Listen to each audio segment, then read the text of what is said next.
Aloha, people, and welcome to Figments, the Power of Imagination season, whatever episode, quite a few. I think this is the 37th episode. How'd you like that new graphic with the arrow on target? They did that and didn't tell me about it, but it's important because on December 6th, on my Figments on Reality, I predicted that Omicron was the end of the pandemic. Guess what? Looks like I was right. Many are saying that. I hope so. Let's pray for that. Let's pray for a real return or a real emergence from the pandemic, because the normal is going to be different, etc. I'm very excited about today's show. I've got a great friend, a wonderful guy, and we're both connected with an institution that we care a lot, the Daniel K. Inouye Asia Pacific Center for Security Studies in Honolulu. Now, full disclosure, if I could, I got to show you the slide that I was actually there, man. I was the director of DKI APCSS from 2012 to 2017. Hard to believe, 5 years ago. I've got a picture here of me with somebody who's kind of important. He's now the Secretary of State, Secretary Blinken. But what I want to say that I think my guest will agree with is the most important people who come through there are not the guests, not the distinguished visitors. They're the participants, the alumni. They're quite amazing. Hey, Pete Guma Tau Tau, Rear Admiral retired. Welcome to Figments, the Power of Imagination. You're the director now, man. Yes, I am, Fig. Thank you so much for actually having me in your show. I've always wanted to be part of this, and now I'm here. I've reached the big time. Thank you, my friend. I don't know if it's the big time. We're not up to Joe Rogan or cat video numbers, but who cares? It's good to have the amazing friends I've had the opportunity to make over my life on and talk about what they do, not what I did. I suspect that much of your last 4 years have been digging skeletons out of the closet and putting them in the ground from where I left them. But DKI APCSS is a unique and remarkable institution that changes the world. And that's our theme today, is changing the world, because they do. But before we do that, I've got to let our folks know you. The alumni who've been through APCSS during your time and my time are no doubt connecting. And I say aloha to all of you, and mahalo for Hirkakua from Tom Patakula. But for everybody else, tell us about yourself, your roots in Guam, and your time in the Navy. Let's start with Guam. Big family, kind of big family, right? Yeah, so thank you for that. And I always start with looking at a person and where they were raised and how they look, because really that kind of shapes their life and their thinking. And thank you for bringing that up, because I am very proud to say that I am from Guam, where America's Day begins. I was born and raised there, and never jumped on a plane, Fig, until I went to the academy. It was a Pan Am plane. Do you remember Pan Am Airlines? Yeah. Right. Absolutely. And so, growing up in Guam was 5 boys. My dad was in the Navy. So I'm second generation, right? And a little known fact, my father was on USS California when Pearl Harbor was attacked. And no kidding. Yes, sir. And so second generation, 5 boys. I was the only one of 5 boys to follow in his footsteps. My brothers and I grew up in a very loving family. So what you should know about me is that what's centered in my life growing up, then that's influenced me throughout my whole life, has been the emphasis by my parents of family and God. And then they also took everything for what it is, never taught us to judge, always strive to make us do the best we can. Nothing is ever given to us. So my dad worked as hard on the fields and our ranch, taught us how to fish, but also taught us how to respect. And it started with the family. And then the last thing that I would say about growing up in Guam is, my mom and dad invested in 2 things with us: education, all 5 boys, and love. And here in this beautiful island of Hawaii, that's aloha. Taught us to be patient, taught us to be kind, respectful, all the things that you should to treat other people. And when I think about family, I think about my own family of my wife and I, Anne Marie, who you've met before. Of course. Married for over 36 years, sir. 36 beautiful years. Yeah. Thanks. And she's also from Guam, but I think her roots are deeper in the Marianas. Her mom is from Saipan. I didn't know that her roots went to Saipan. Been to Saipan and Saipan, and her dad's from Guam. And in fact, General Brian Fenton always used to say, "Hey, Pete, I'm an honorary Saipanese, you know, and what about you?" And I said, "I can't claim that title, Brian." Oh, yeah, you can. You're married to Saipanese royalty, man. Yes. And then finally, about family that you should know about me is that Amory and I are very blessed with two awesome kids. They're no longer kids. Kailani Angeline was born here, being in the Navy. We've gone so many places, but she was born here. And she went 8th grade to 12th grade, graduated at Iolani. And during that time frame is when I met you, Fig. So if you look at time spans, you know, I stayed here thinking that would be my last tour, but not to be. But Kai is an incredible Iolani grad, and she's doing great. And we have our son, Peter Justin, who you also met. Yeah, I played golf with Peter. Yeah, he's an awesome young man. But that's our family, and that's my roots, sir. So our connection does go back to Indo-PACOM, and we're both warfighters. You were a surface warfare officer in the Navy, commanded at several levels. I'm going to talk a bit about some of the recognition you got for that. I was a fighter pilot, and I still have something in me that's looking for a fight. For my wife Alejandra, I am really trying to tamp that down. Okay, it's not particularly helpful in the home environment, but there's something about me that makes me want to turn to the merge and go kick somebody's butt. How did people like that wind up at APCSS? And I really think the key is the work you do at the Indo-Pacific Command, then Pacific Command, because it's so diverse, so important, and gives you such an appreciation of the breadth of security. It isn't just, can your ship beat their ship, or can my jet beat their jet? And so we'll get back to that. But I remember those days, and you thought you were on your last legs of your Navy career. Many of us knew that you weren't. Dana Atkins, for example, who was your boss, is the J3. But we knew you, and that you had a lot to offer. And what you offered most was heart. So as I read your biography, I didn't know this, and it happened before you got PACOM. But before we take a quick break, I do want to ask about this. In 2001, you received the first Admiral Zumwalt Award for Visionary Leadership. Holy cow! What's that about? Hey, look, sir, I am not a 10-foot giant. You know that. In fact, I'm only 5'10". And I was very humbled by that, sir. That was the first award of the Admiral Zumwalt, and many other great Americans have received that. But that particular leadership award comes from the deck plate up. In other words, and I didn't even know this. This nomination occurred after I left the USS Decatur. One of the ships that I commanded, it was an Arleigh destroyer, if you're not familiar with that name, DDG-73.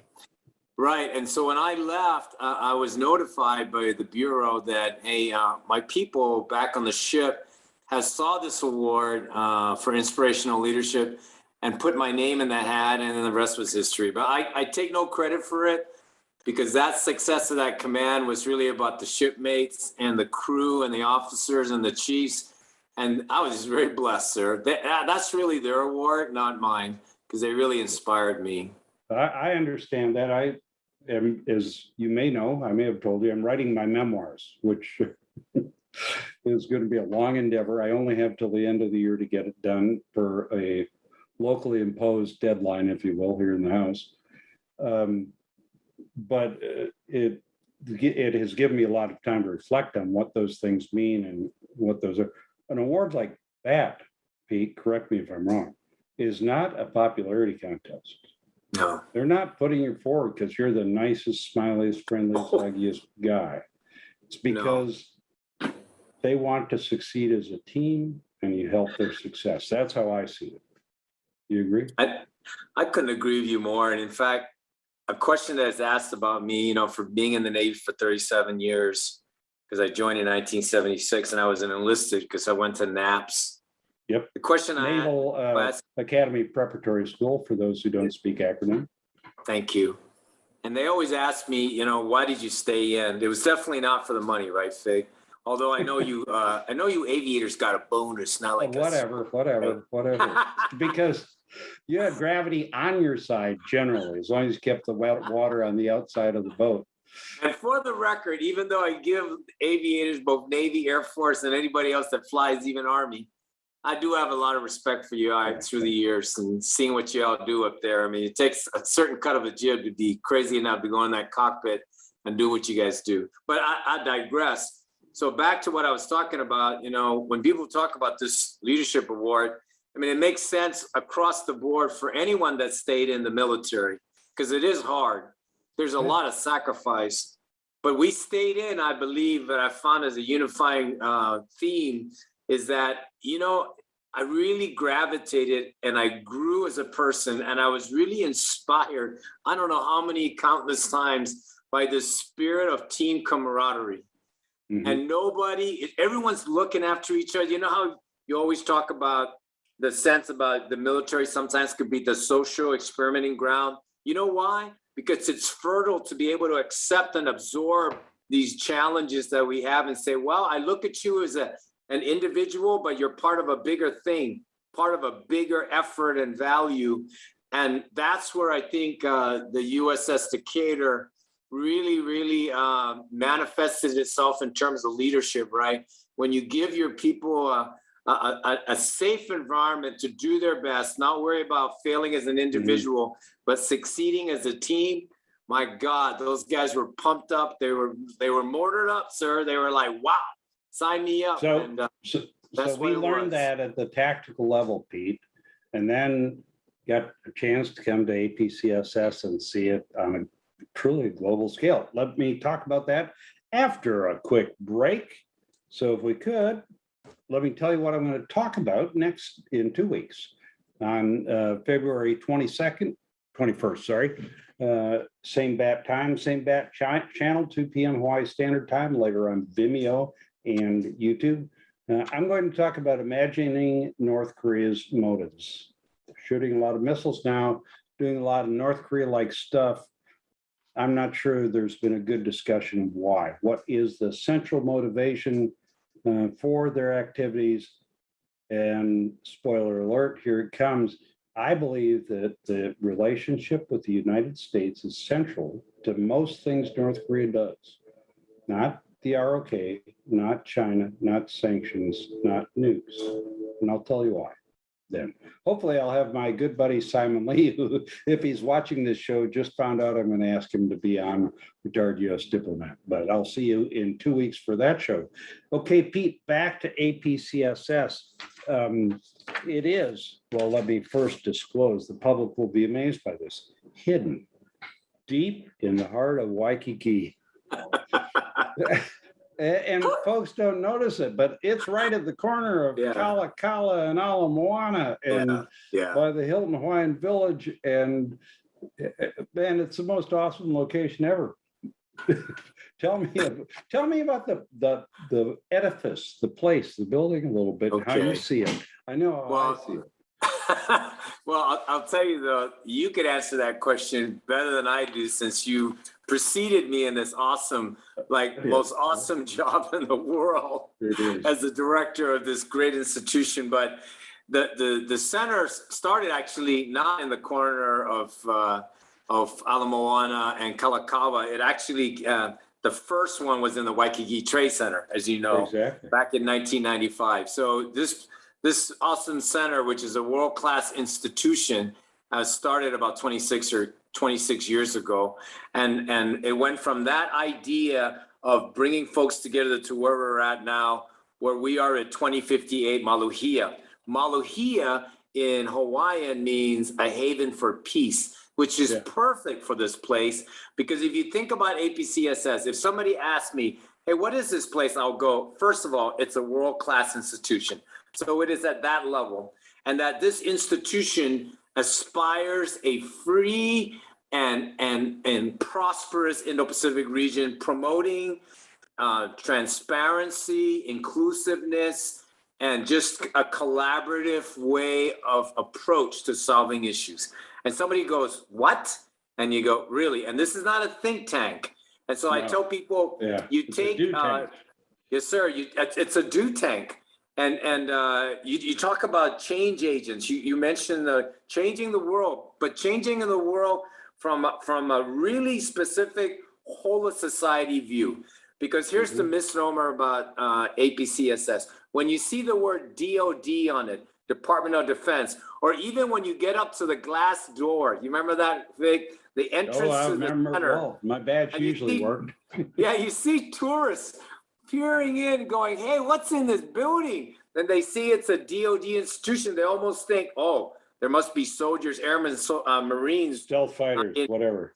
But it's not, because we bring in, to understand this complex security environment, we bring in a whole of society group of professionals, civilian, military, to provide their insights in this very complex world. So what you're seeing is a comprehensive view, a comprehensive lens of our world today. And that's very important, because, you know, some people will say, well, you're just the military, you see things a certain way. Well, you're absolutely right. And so the only way we can solve this is pausing for a moment and go, well, this is what we're thinking. What are you thinking? And the last thing I'll say about the center, it's really awesome, because when I came in here, they said, hey, sir, the guiding principles about the center and what we live by and what we ask our guests to live by is transparency, mutual respect, and inclusion. And if you think of those three words, how powerful are they in terms of what? People relationships. So it ain't about the eaches here. Fig, you know this. Oh, it's absolutely. There's nothing transactional about this place. In fact, you don't even give a degree. You get an awesome lanyard.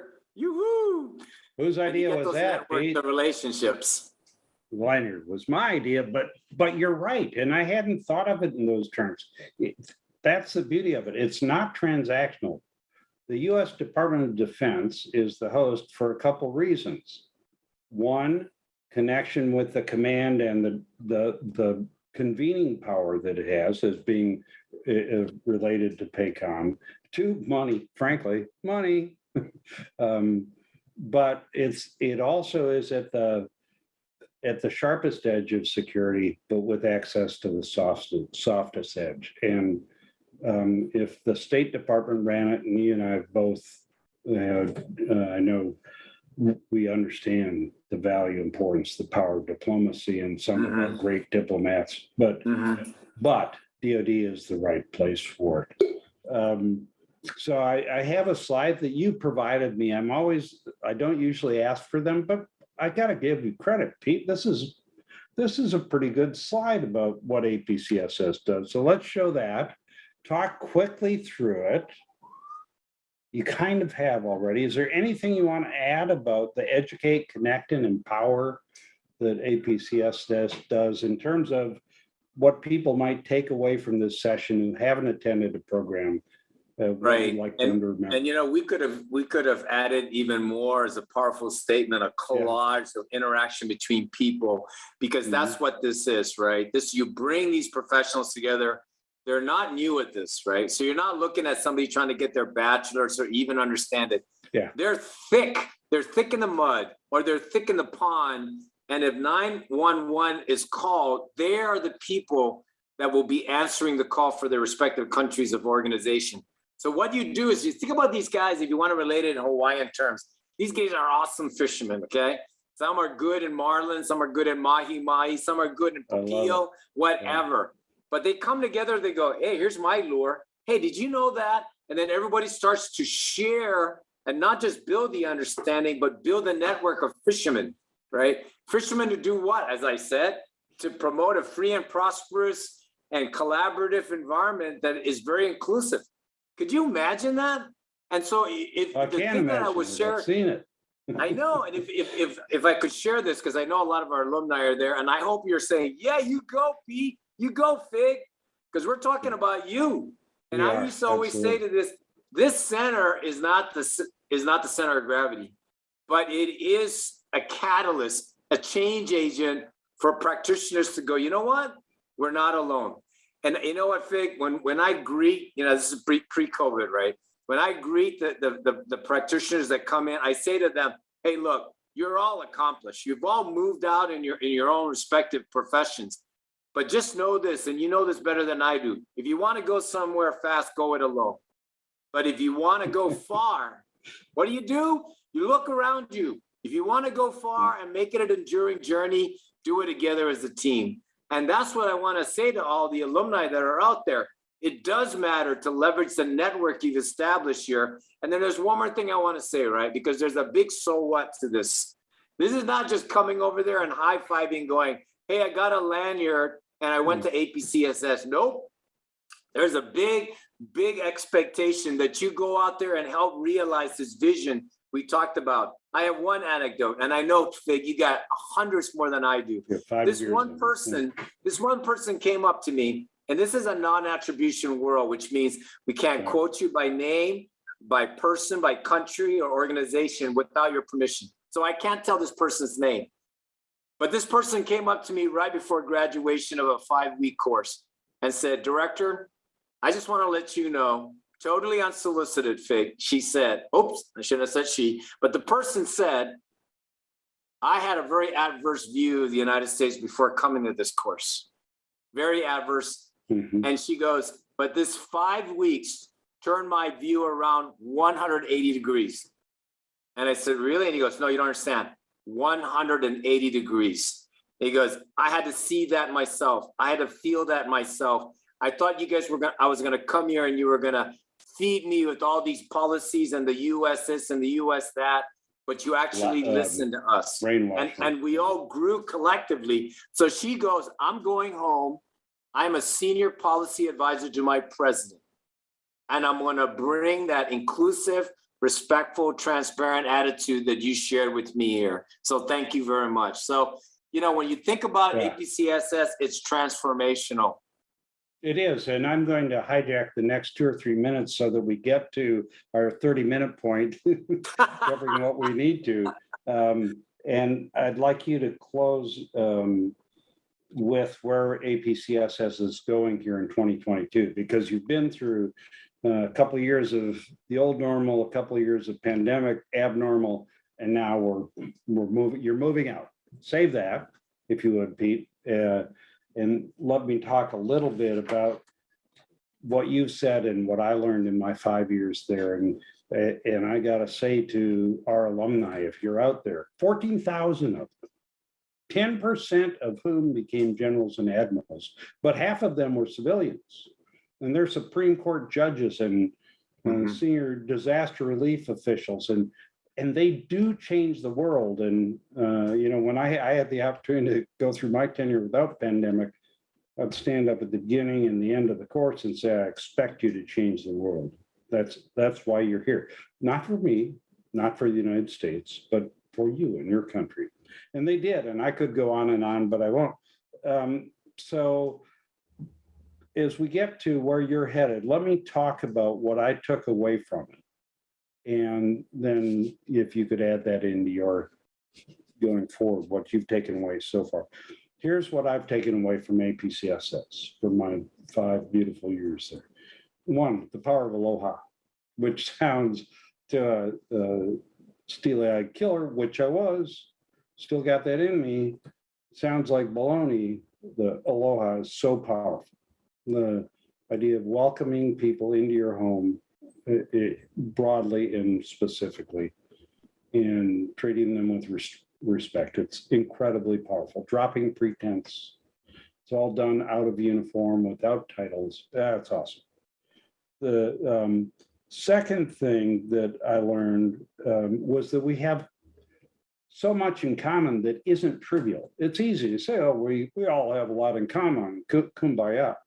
For the security professionals who attend APCSS, God, I hope there are a lot of alumni watch me because I got chicken skin remembering you. And I'm married to one.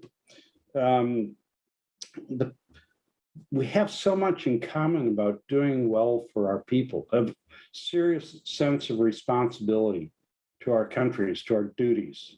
And I don't care if you're a prison official in Fiji or a disaster relief official in, because I can name them because I'm not really naming anybody, in Nepal or Bangladesh, or an army colonel in name a country. We are the same because we've chosen to serve something bigger than ourselves. And to be around that in such diversity was beautiful, inspiring, encouraging. And this is kind of a crappy time in the world. And I'm not really encouraged about a lot of stuff, but I think back to that. And I know you're out there, and it gives me hope. And the last thing I learned there that became my top priority, Pete, and that is the role of women for a variety of reasons. Women, peace, and security was my top priority there. And I'm not a politically correct guy, so don't look at me like that, audience. This isn't about allowing something, because the power comes to them whole. And if you don't have half your society represented in the making and implementing a security policy, guess what? You're going to screw up. It's not going to go well. There is a very hard edge. A fighter pilot, I like what works. What doesn't work will kill you into it. And involving the whole of society, focused on women in my case, but more generally, is what matters most. Holy crap, the engineers are telling us, Pete, that we're almost done. So I gotta go to you and apologize for going on, but you know what a labor of passion this is. What's next for APCSS? We're gonna run a little over talking about CSC, I think. Yeah. What's next is where we've been to and where we've come ain't gonna get us where we're gonna go. We need to open up the aperture in terms of dialogue and all that. And so we're using a lot of the hybrid version, but we're also trying to bring back our main batteries to come back. And so in this complex world, Fig, we're coming up with a new course called the Comprehensive Security Cooperation that's more adaptable and flexible versus just talking about crisis management or terrorism or maritime security or whatever. I'm bringing in different disciplines of practitioners to be able to cross-pollinate, give them critical think, and then ask the question when they leave as a group and a network, what is in the realm of possible? Because my last point is this, okay? The Indo-Pacific is coined as the region of consequence in the 21st century, but that's not a given, Fig. We can really screw this up. If we don't talk about being collaborative and inclusive, to include women, the role of women, peace and security, we can really screw this up, right? We're in the red zone, if you ask me. When I say we're in the red zone, we are the generation and we are about to hand it to the next generation to score the touchdown. And what is the touchdown? Anything your heart desires, your dreams, your figments. What is in the realm of possible? And that's why I want to close it with this. I really do want to thank everyone out there that have their oars in the water and they're rowing hard. And just know you're not alone. And then when you come to the center, you're coming for a haven of peace to be able to build on that momentum that you are all generating. And we're here for you. And if you ever want to see Fig, come over here and let me know. I can get Fig over here in the center. He knows how to find me. Yeah. Hey, so Pete, that's awesome. We could go on because the center's so amazing. Our alumni so great. Alumni, if you want to connect with me, find me on Facebook, LinkedIn, whatever. You know how to find Pete through the APCSS website and through John Gasner and everybody else who you remember there. I might have you back maybe in a year or so to talk about CSC and how it went and about your next Figment, which I know about. Hey, folks, I have to close with, and thanks, Pete. Aloha, brother. We got to go. Aloha. Let me close with what would Fig do? Fig would certainly not do anything different than be the director at APCSS, the Daniel K. Inouye Asia Pacific Center for Security Studies for 5 years, because I've learned so much from all of you. So what would Fig do? Think about that. Look for what we have in common. Commit to public service and be a patriot, but be a thoughtful patriot. So aloha. I feel good all day having connected with the center and with Pete Gumatau, Rear Admiral, retired U.S. Navy, on Figments, the Power of Imagination. And I will see you in 2 weeks, thanks to ThinkTech that enables us citizen journalists to bring our messages, thoughts to you and share them. So aloha, see you in 2 weeks.